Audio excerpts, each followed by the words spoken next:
ত্রিপুরা উত্তর জেলা ধর্মনগরে আদালত চত্বরে বুধবার এক আসামির শারীরিক অবস্থা হঠাৎ আশঙ্কাজনক হয়ে পড়লে তীব্র চাঞ্চল্যের সৃষ্টি হয়। এরপর আদালতে উপস্থিত সাধারণ মানুষ বিষয়টি লক্ষ্য করে দ্রুত খবর দেন ধর্মনগর অগ্নি নির্বাপক দপ্তরের কর্মীদের।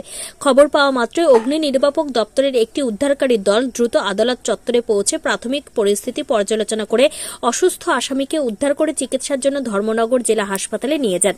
অগ্নি নির্বাপক দপ্তরের কর্মীদের তৎপরতায় বড় ধরনের বিপদ এড়ানো সম্ভব হয়েছে বলে প্রত্যক্ষদর্শীরা জানান।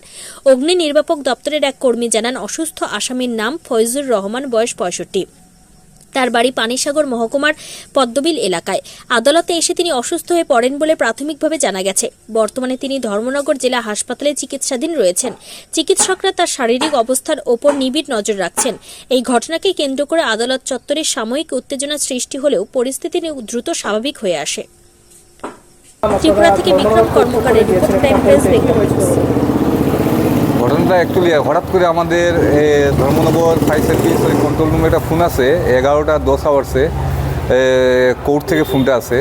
তো একটা আসামি নাকি হঠাৎ করে মাথা ঘুরে পড়ে যায়, তাতে সিরিয়াসলি ইনজুরি হয়। তো আমরা অ্যাকর্ডিংলি গেলাম, গিয়ে দেখি তো একটা বয়স্ক লোক, উনি সিরিয়াস কন্ডিশনে উনি কোর্টে পড়ে আছেন। তো ওনাকে আমরা লিফটের মাধ্যমে নামিয়ে তারপরে রেস্কিউ করলাম, করে তারপরে ওনাকে আমরা ধর্মনগর হসপিটালে নিয়ে এলাম। ওনার নাম ফয়জুর রহমান, বয়স 65 ইয়ার্স, এবং ওনার বাড়ি উনি বললেন পদ্মবিল নাকি বাড়ি ওনার। তো ওয়ার্ড নাম্বার তো উনি বলতে পারছেন না ঠিকমতো, ওনার সাথে যিনি আছেন উনিও ঠিকমতো বলতে পারছেন না, খালি অতটুকু জানি পদ্মবিল ওনার বাড়ি।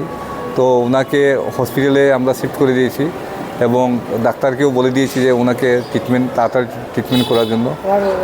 তো ওনার শারীরিক অবস্থা এমন একটা, মানে এটা তো সম্ভবত হয়তো শারীরিক কোনো একটা কন্ডিশন খুব খারাপ আছে ওনার।